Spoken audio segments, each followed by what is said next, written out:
क्या सिर्फ background music और स्लो मोशन एक्शन से कोई फिल्म सुपरहिट बन सकती है? अगर आपको लगता है हाँ, तो मार्को के मेकर्स की नई फिल्म कटालन आपका यहाँ वहम हमेशा के लिए दूर कर देगी। मार्को के प्रोड्यूसर्स ने अपने क्राइम यूनिवर्स की एक नई फिल्म लेकर आए हैं जिसका नाम है कटालन। यह कहानी जंगल के बैकड्रॉप पर से है जो हाथियों का शिकार और उससे जुड़े अंडरवर्ल्ड क्राइम को दिखाती है। अच्छी बात यह है कि फिल्म हिंदी डबिंग में भी अवेलेबल है और इसका लेंथ सिर्फ 2 घंटे की है।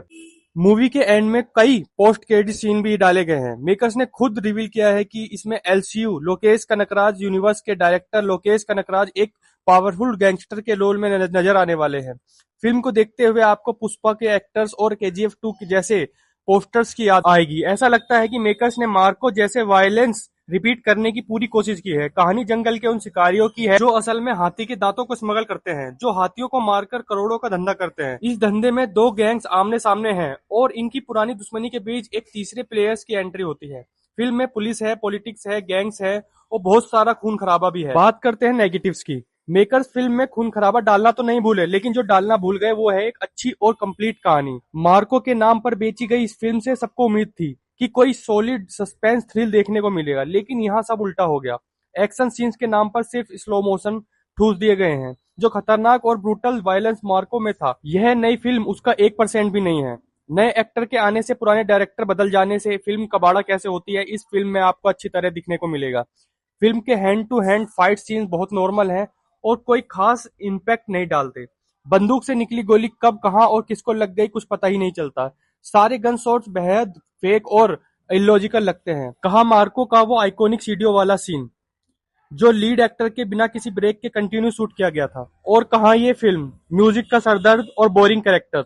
इस बार हीरो की स्क्रीन प्रेजेंटेशन सिर्फ उसके बैकग्राउंड म्यूजिक पर डिपेंड करती है। फिल्म में जो भी है, हीरो, विलेन, सपोर्टिंग एक्टर, सब कुछ रवि बसूर और उसका लाउड म्यूजिक ही है। पूरी मूवी में शायद ही कोई 1 मिनट ऐसा होगा जब बैकग्राउंड म्यूजिक ना बज रहा हो। शुरू में जब इसे सुनो तो लगता है मजा आएगा, लेकिन जब ये बजना बंद ही नहीं होता तो धीरे धीरे मजा सजा में बदल जाता है। फिल्म में डायलॉग्स बहुत कम है और ऊपर से म्यूजिक इतना लाउड है कि आपस में 2 लोग क्या बात कर रहे हैं कुछ समझ ही नहीं आता। इसके अलावा बाकी सारे कैरेक्टर्स बेहद बोरिंग हैं। कबीले के दुआ सीन जैसे लंबे चौड़े आदमी को भी ढंग का एक एक्शन सीक्वेंस तक नहीं दिया गया। क्या बेहतर हो सकता था? जंगल की दुनिया में हाथियों का इस्तेमाल करके मेकर्स कुछ बेहतरीन और यूनिक एक्शन बना सकते थे। जैसे हाथी के दांत से बनी गणेश जी की मूर्ति के लिए जिस तरह हाथियों को मार दिया जाता है, ऐसी चीजों को फोकस करके कहानी में एक इमोशनल एंगल डाला जा सकता था। लेकिन पूरे 2 घंटे मेकर्स ने सिर्फ ड्रामेबाजी की है। किसी भी कैरेक्टर की जीने या मरने से ऑडियंस को कोई फर्क नहीं पड़ता, क्योंकि स्क्रीन पर कोई कनेक्शन ही फील नहीं होता। सरप्राइज और ट्विस्ट जैसे सब तो इस फिल्म में है ही नहीं। सच कहें तो इस फ्रेंचाइजी को अब एक ही नाम बचा सकता है और वो है लॉर्ड मार्को, जिसके साथ कभी रॉकिंग स्टार यश का नाम जोड़ा गया था।